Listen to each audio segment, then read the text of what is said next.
कितना अजीब है ना किस्मत का खेल भी। उसके अंदर देशभक्ति का जज्बा था। फिल्मों में अभिनय करना तो उसने चाहा भी ना था कभी, मगर अपने चेहरे की सादगी और मासूमियत को अपनी ताकत बनाकर अदायगी का ऐसा जादू बिखेरा कि सभी दंग रह गए। जी हाँ, वो बेहतरीन खूबसूरत अदाकारा थी नंदा।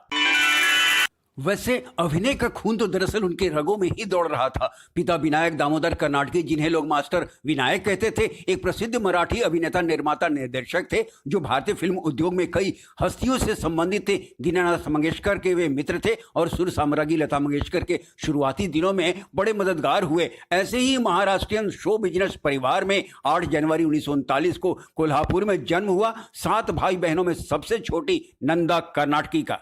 नंदा ने मात्र 7 साल की उम्र में पिता की जिद पर उनके निर्देशन में फिल्म मंदिर में बेबी नंदा के नाम से एक लड़के के किरदार को निभाया था। सोचा तो ये था कि उनकी ये पहली और आखिरी फिल्म होगी, मगर नियति को तो कुछ और ही मंजूर था। 1947 में पिता की मृत्यु हो गई और आर्थिक संकट के दौर में परिवार के भरण पोषण के लिए उन्होंने फिल्मों में काम करना जारी रखा। एक बाल कलाकार के रूप में उनकी जग्गू और अंगारे जैसी फिल्में आईं। 1956 में प्रसिद्ध फिल्म निर्माता निर्देशक वी शांताराम, जो उनके रिश्तेदार भी थे, ने तूफान और दिया में बड़ा ब्रेक दिया। भैया है दीवाना, किसकी बातों में ना आना, झूठी बत्तियां बनाए बन बन के, गले हैं मन के ये घड़ी घड़ी सन के, जिनके पुर्जे हैं ढीले बचपन के। इसके बाद फिल्म भाभी में उन्होंने दमदार भूमिका निभाई। टाई लगा के माना बन गई जनाब हीरो, रहे पढ़ाई आली खाई में तो 0-0।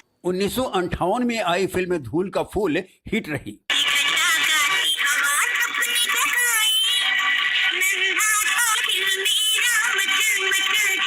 फिल्म छोटी बहन के लिए अंधी बहन की उनकी भूमिका को भुलाया नहीं जा सकता। भैया मेरे राखी के बंधन को निभाना, भैया मेरे छोटी बहन को ना भुलाना, देखो ये नाता निभाना निभाना।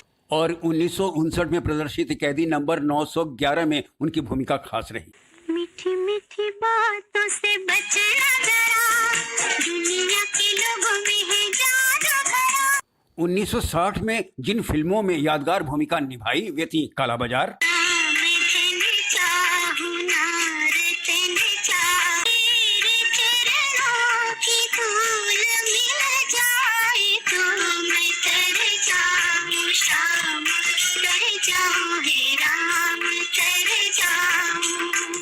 कानून, शहर के मशहूर साहूकार धनीराम का कातिल पकड़ा गया। और फिल्म आंचल के लिए तो बेस्ट सपोर्टिंग एक्ट्रेस का फिल्म फेयर अवार्ड मिला। ये बात तूने क्यों की हो? किस लालच में तूने अपने आप की छत हटा दी? कौन से सुख के लिए तुमने अपने आंचल में दाग लगा दिया? 1961 में मुख्य भूमिका निभाई फिल्म हम दोनों में।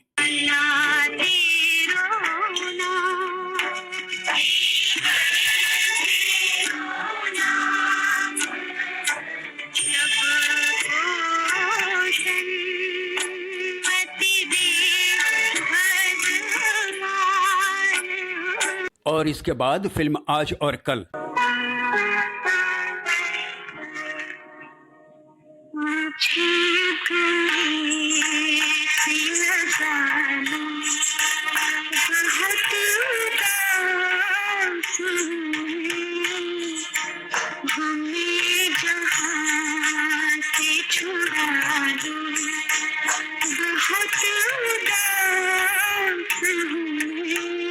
कहते हैं जब शशि कपूर के साथ कोई नायिका काम नहीं करना चाहती थी, नंदन ने कई फिल्मों को साइन किया उनके साथ। 1965 में प्रदर्शित जब जब फूल खिले तो सुपर हिट रही।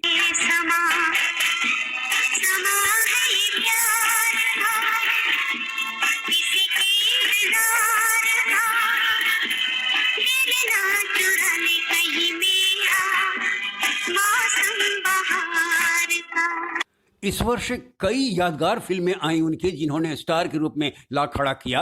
3 देवियां,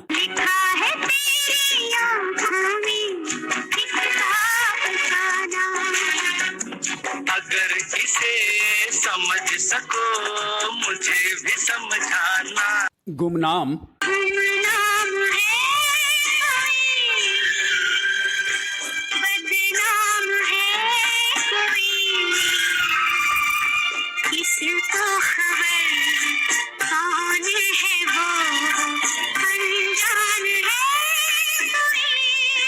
और आकाशदीप। तो फिर झुके नहीं नजर वही प्यार की, नादान दिल तुझे क्या मालूम, इसके अलावे नींद हमारी ख्वाब तुम्हारे, कभी तेरा दामन छोड़ेंगे हम, सनम मेरी जन्नत है तेरे कदम, परिवार, हमने जो देखे सपने सच हो गए वो अपने।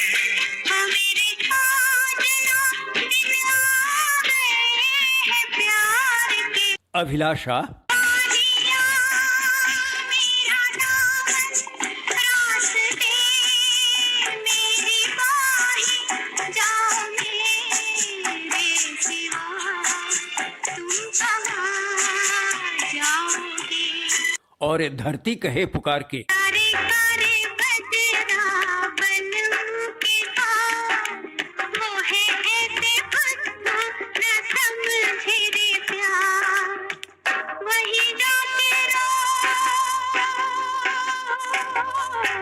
उनके द्वारा अभिनीत खास फिल्मों में शुमार हैं फिल्म इत्तेफाक में उन्होंने राजेश खन्ना की विपरीत निगेटिव भूमिका निभाई तो उनकी नायिका रही द ट्रेन, मैंने प्यार किया, दिल को यूं ही बेकरार किया, शाम सवेरे तेरी राह देखी, रात दिन इंतजार किया, और जोरू का गुलाम जैसी फिल्मों में।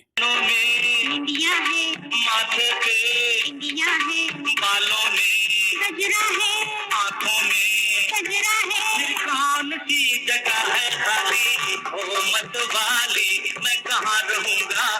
मनोज कुमार के साथ फिल्म शोर में उनकी भूमिका सराही गई। तो प्यार करना गुनाह है, मौजों की रवानी है, जिंदगी और कुछ भी नहीं, तेरी मेरी कहानी है। उन्होंने नवोदित कलाकारों के साथ भी अभिनय से परहेज कभी नहीं किया, मगर वे फिल्में नहीं चली और उन्होंने ब्रेक ले लिया।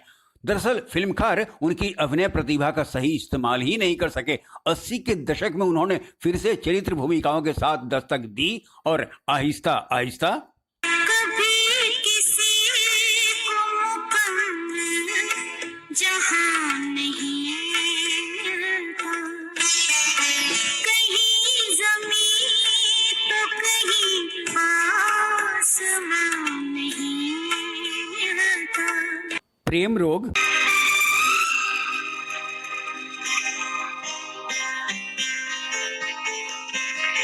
कैसी पागल लड़की है, काला मलहम घर में रखा है, गरम करके लगाने से चोट ठीक हो जाएगी। और मजदूर, आज तक कभी किसी चीज की कमी महसूस नहीं होने दी तुमने, सबकी देखभाल बराबर की, नौकरी नहीं हुई तो क्या हुआ, तुम जो हो। जैसी फिल्मों में अपने अभिनय की छाप छोड़ी, मगर परिवार की जिम्मेवारी उठाने के कारण अपना ही घर बसाना भूल गई नंदा। वैसे फिल्म निर्देशक मनमोहन देसाई और नंदा दोनों एक दूसरे पर आसक्त थे, पर अभिव्यक्त ना कर सके और मनमोहन देसाई की अन्यत्र शादी हो गई। उनकी पत्नी की मौत के बाद वहीदा रहमान की पहल पर 1992 में दोनों ने सगाई कर ली, लेकिन नंदा की मां की बीमारी और मौत के कारण शादी टल गई। दुर्भाग्यवश 1994 में मनमोहन देसाई की अपने घर की बालकनी से गिरकर हुई मौत नंदा को बड़ा सदमा दे गया और उन्होंने फिर कभी शादी नहीं की। उन्होंने फिल्मों से पूरी तरह संन्यास ले एकांतवास को अपना लिया और अंततः 25 मार्च 2014 को दिल का दौरा पड़ने के बाद वे हमेशा के लिए दुनिया को छोड़ गई और रह गई अपने बेजोड़ अभिनय से दिलों पर राज करने वाली इस अभिनेत्री की यादें।